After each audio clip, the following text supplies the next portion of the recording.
সম্মেলনের পার্টের সভাপতিত্ব করবেন সম্মেলন প্রস্তুতি কমিটির আহ্বায়ক। আমাদের 241 জনের একটি প্রস্তুতি কমিটি হয়েছে। সম্মেলন প্রস্তুতি কমিটির সেখানে ভূমিকা থাকতে হবে। সম্মেলন প্রস্তুতি কমিটির কোনো ভূমিকা নাই। একটা একটা ঘটনার পরিপ্রেক্ষিতে একটা পদ্ধতির কারণে 17 জনের মধ্যে 5 জন নির্বাচিত হয়েছে।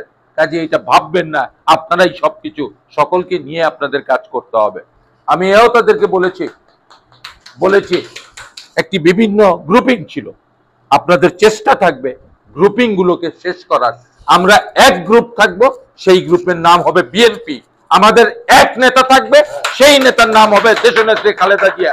আমাদের একজন দিক নির্দেশক থাকবে, তিনি থাকবেন আমাদের নেতা তারেক রহমান।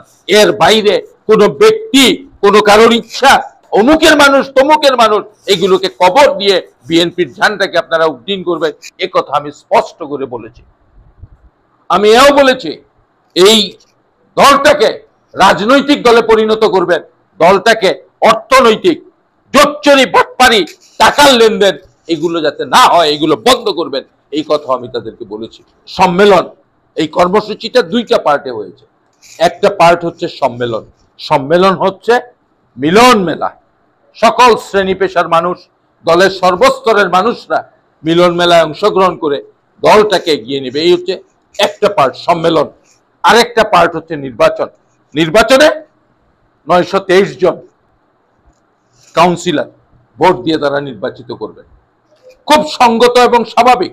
আপনার বাড়িতে অনুষ্ঠান, আপনি সকলকে দাওয়াত দিয়েছেন, মেহমানরা আসছে, আপনি দেখতে পাচ্ছেন অপর বাড়ির মানুষ এসে সবকিছু নেতৃত্ব দিচ্ছে, উদ্যোগ নিচ্ছে, তৎপরতা চালাচ্ছে, মেহমানদারি করছে, তারা বসাচ্ছে উঠাচ্ছে, তারাই যেমন সবকিছু। তাইলে আপনার বাড়ির গুরুত্ব, মর্যাদা, সম্মান কোথায় থাকে? আপনি কি, আপনার বাড়ি কি এই পৃথিবীতে সম্মানের সাথে মর্যাদার সাথে থাকতে পারলো না? আমি এই প্রশ্নটি করেছি। সম্মেলনের পার্টের সভাপতিত্ব করবেন সম্মেলন প্রস্তুতি কমিটির আহ্বায়ক। আমাদের 241 জনের একটি প্রস্তুতি কমিটি হয়েছে। সম্মেলন প্রস্তুতি কমিটির সেখানে ভূমিকা থাকতে হবে। সম্মেলন প্রস্তুতি কমিটির কোনো ভূমিকা নাই। নির্বাচনী অংশে কাউন্সিলে সভাপতিত্ব করবেন প্রধান নির্বাচন কমিশনার, উপজেলা বিএনপির সম্মানিত আহ্বায়ক, তিনি করবেন। আমি দেখলাম এগুলো কি ব্যাপার, এসব কি?